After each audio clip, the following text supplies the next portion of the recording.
Okay, well, here we are, 2013, brand new show. And so let me introduce to you once again, Andrew DeCruz from TorontoLife.com. How are you, sir? I'm good, thank you. How are you? I'm so good, and I'm so happy to see you because with this new year comes a lot of new, great restaurants that are opening, great new food events. There's tons to talk about. There's a lot to talk about. Let's get to it, sir. What is happening in this city this week? What I wanted to talk about was actually a little bit of last year. Because last year was crazy in Toronto. It was crazy. Yeah, I mean... we didn't have enough time in 2012 to talk about 2012. No, exactly. And my job is to, cover new restaurant openings. And we covered 161 of them last year. That's a record. It's more than I've ever done by far. And it just shows how much of a tear Toronto's restaurant scene is on right now. And actually, we put them all together in one big, long blog post on the website to see just how amazing it's been this year. And also shocking to me is not that many of them closed. I was going to ask that inevitable question. Restaurants can't last forever, but only 5 or 6 of the ones that we covered last year have closed already, which is impressive. In the restaurant world, that's a great ratio. And obviously it speaks to the fact that there's just more and more of us who want great food, and we're finding it, right? Exactly. And I think it's also more people moving into downtown areas, which didn't have them before. And yeah, it's exciting times. So what's happening in 2013 that we should get most excited about, do you think? Well, there's some sort of trends that are continuing in from last year, and one of them is kind of the return of fusion food. And I know we've talked about this a couple of times before, but in the 90s, chefs like Sucre Lee were combining Asian ingredients with sort of really high French technique and stuff like that. And then it got a bad name. It was kind of like a 90s cliche. People were embarrassed about it. Right. Like a real foodie wouldn't say fusion in 2012. Exactly. You would be showing your... So the foodie stopped saying it, and then everyone else stopped saying it, and then just no one said it. And now it's back. You just can't call it fusion. Okay. So a whole bunch of restaurants. And I thought a fun one as an example, a non-fancy place. Have you been to this place called Bon Mi Boys?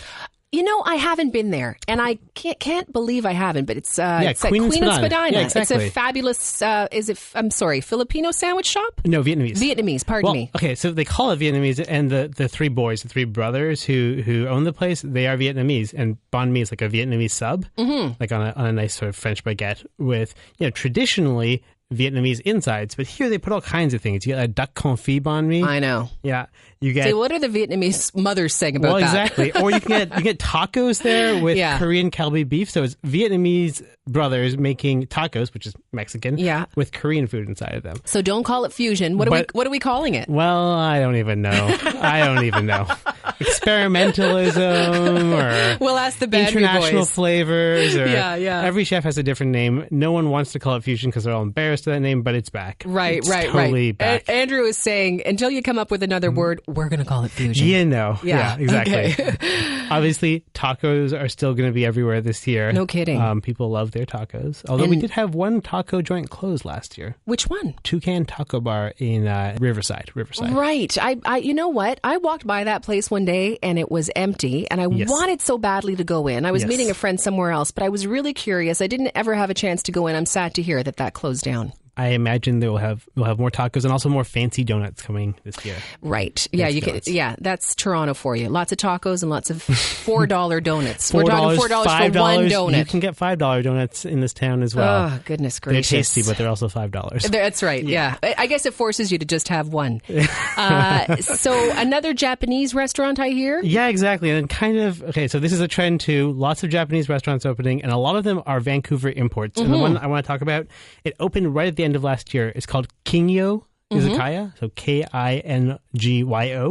and it's in Cabbagetown on Winchester Street, right off of Parliament. And so it's one of those izakayas. It means like a Japanese bar food. Gu is probably the most famous one over a few years back.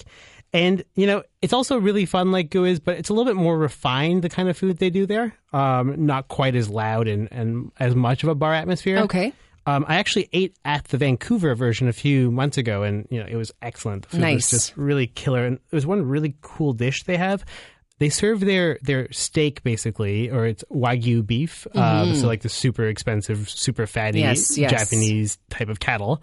They serve it to you sliced really thin and uncooked, and beside it is this super hot stone they give you, and you're supposed to sort of lift it with a chopstick and put it onto this thing, and it grills right at your table, and it smells incredible. That's cool. Yeah, it's something you're probably not going to see too many other places. I like those kind of, places where you got to do a little bit of work, but it's all worth it, right? It just adds to the ambiance for sure. Sure. One other neat little thing I want to say about this place, it's not there yet, but coming very soon is sake on tap.